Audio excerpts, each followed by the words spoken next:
Good morning students. बेटा आज हम डिस्कस करने जा रहे हैं क्वेश्चन आंसर। क्वेश्चन नंबर 4 से शुरू करेंगे जो कल हमने छोड़ा था। जो है क्लास 8 की हिस्ट्री जिसका नाम है रूलिंग द कंट्री साइड। इसका क्वेश्चन नंबर 4 से शुरू करते हैं आगे। हाँ जी बेटा, क्वेश्चन नंबर 4 है बेटा, why were the ryots reluctant to grow indigo. Ryots जो थे वो इंडिगो की जो है ग्रो नहीं करना चाहते थे। ठीक है, ऐसा क्यों था? तो जो रॉयत है बेटा उसको कहते हैं पीजेंट ही कहते हैं। ठीक है, साउथ के इलाकों में। तो जो पीजेंट थे वो इंडिगो क्यों नहीं लगाना चाहते थे? इंडिगो नील की खेती होती है जिससे हम कपड़े वपड़े धोते हैं ना, उजाला वगैरह। तो वो पहले एग्रीकल्चर के थ्रू उगाया जाता था, तो वो उसको क्यों नहीं उगाना चाहते थे फार्मर्स? तो क्वेश्चन का आंसर में पार्ट 1 है, the price they got for the indigo they produce was very low. जो उनको कीमत मिलती थी बहुत कम होती थी, and they were unable to pay the loans which they have taken from the planters.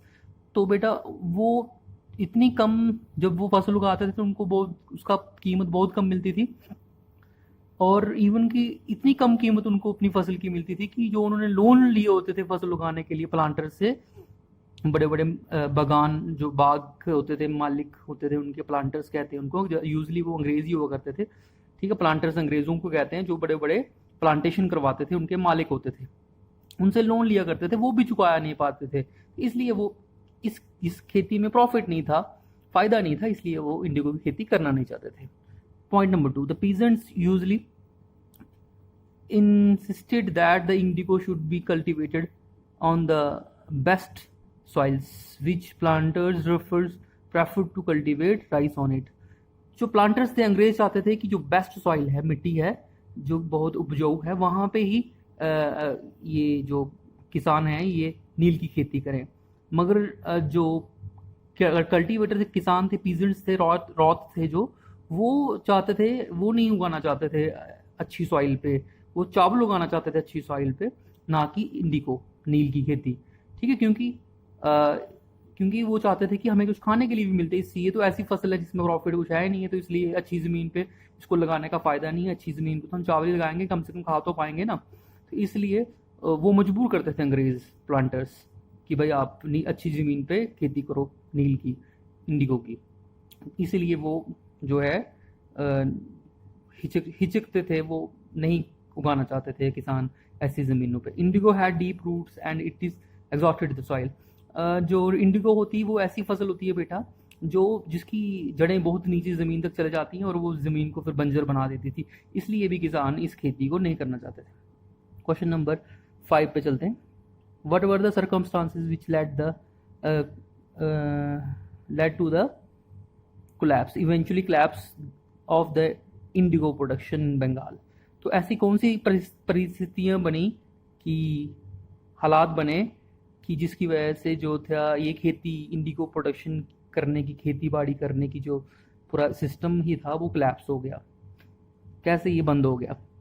इसके बहुत सारे पॉइंट्स हैं। तो पहला तो यही है, द इंडिगो पीजेंट्स जो थे revolted against the indigo cultivation at many places against planters. तो उन्होंने इसको उगाने से मना कर दिया और एहतजाज किया, जद्दोजहद की इंडिगो प्लांटर्स अंग्रेज़ों के खिलाफ जो मजबूर करते थे किसानों को। तो जल्द से जुलूस उन्होंने एहतजाज किए। इस वजह से इवन द ज़मींदार supported them against Indigo planters.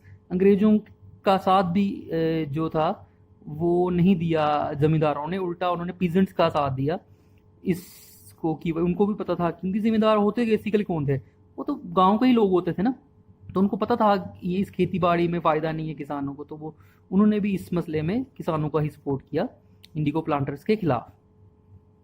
तीसरा, इंटेलेक्चुअल पीपल जो थे उन्होंने, अपने लेखक जो थे या फिर अखबारों के जर्नलिस्ट थे, उन्होंने भी किसानों की दुर्दशा के बारे में, रॉयत की दुर्दशा के बारे में और ऐसे इसकी बुरे प्रभाव इंडिगो सिस्टम के, इसके खिलाफ लिखा, और जिससे लोगों में जानकारी आई, और इसकी वजह से भी अल्टीमेटली जो सिस्टम था इंडिगो कल्टीवेशन का वो ख़त्म हो गया, कोलैप्स हो गया। Discovery of synthetic dyes in the right in 19th century in Germany. तो बेटा क्या हुआ, उल्टा क्या हुआ, फिर ये एक सिंथेटिक नील निकल गया जर्मनी में, खास करके लेबॉर्ट्री में जब नील प्रोड्यूस करने लगे अब सस्ते कीमत में, और वो भी अच्छी क्वालिटी का नील बनाने लगे लेबॉर्ट्री के अंदर ही, तो खेती बाड़ी करने की ज़रूरत नहीं पड़ी। डिस्कवरी हुई सिंथेटिक नील की या इंडिगो की, जिसको जस्ट सिंथेटिक डाइज भी कहते हैं।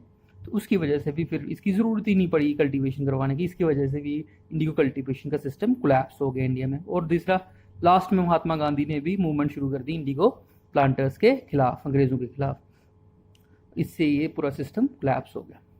चलते हैं question number 6। Who was diwans? दीवान क्या होते थे? A diwan was the chief finance administrator. तो जैसे बेटा मतलब आज फाइनेंस मिनिस्टर होते हैं, चीफ फाइनेंस मिनिस्टर या एडमिनिस्ट्रेटर, जैसे इंडिया में फाइनेंस मिनिस्टर है सीतारमन जो है, उस दौर में उनको चीफ फाइनेंस एडमिनिस्ट्रेटर को ही दीवान कहा करते थे, चीफ समझ लो फाइनेंस मिनिस्टर को ही। अब व्हाट वाज अ महल? हमने पहले भी डिस्कस किया है कि महलवारी सिस्टम में महल जो होता है इज अ रेवेन्यू स्टेट, मतलब स्टेट का मतलब होता है लैंड विच में बी अ विलेज और ग्रुप ऑफ विलेजेस। तो पीस ऑफ लैंड ऐसा होता है जहाँ एक ही गांव में एक मतलब पूरी ज़मीन जो आती है, जहाँ पर 2 4 5 10 गांव मिलके जितनी ज़मीन होती है वो सारे ज़मीन के टुकड़े को स्टेट कहते थे, यहाँ पर उस टाइम पे महल भी कहते थे। और what are plantation? Plantation are large farms on which the commercial crops are grown through the migrants laborer। तो प्लांटेशन एक बड़ा ऐसा बड़ा इलाका होता है जहाँ पे एक ही फसल को, एक ही क्रॉप को कमर्शियल यूज़ के लिए, बेचने के लिए उगाया जाता था। बड़े माइग्रेंट्स लेबर बहुत उसमें इस्तेमाल होती थी। और यूजली प्लांटेशन जो करवाई जाती थी, किन चीज़ों की? एग्जांपल इंडिगो जैसे हमने बात की ऊपर, बनाना की, टी की, कॉफ़ी की, कैश्यू की, है ना, इन सब चीज़ों की खेती बाड़ी के लिए प्लांटेशन होती हैं। बड़े बड़े एरिया ज़मीन को ख़रीद लेते हैं प्लांटर्स, अंग्रेज़ वगैरह, तो फिर वो क्या करते हैं ऐसे इलाकों में वो मतलब फसलें ऐसी उगाते हैं जिसको बेचकर वो पैसा कमा सके। प्लांट उसको कहते हैं कमर्शियल फार्मिंग। अब है why are who are slave? Slave कौन थे? Slave are the person who are owned by someone. Slave ऐसे समझ लो आप, एक गुलामी होते थे। इसको एक इंसान जो है स्लेव को खरीद लेता था, एक बार उसकी पेमेंट उसके मालिक को दे देता था, फिर वो अपने पास उसको ले आता था, उसको खाना वाना देता था, मारता पीटता भी था, तो पूरी उम्र वो गुलाम बन के रहता था जब तक कि वो मर ना जाए। तो इस तरीके से वो पूरी ज़िंदगी अपने मालिक की गुलामी करता रहता था, तो उसको स्लेव्स कहते हैं। तो इसके साथ ही बेटा ये सारे क्वेश्चन आंसर इस लेसन के ख़त्म हुए। ठीक है, तब तक अब बढ़ेंगे नेक्स्ट लेसन की तरफ, तब तक के लिए खुदा हाफिज़, बाय।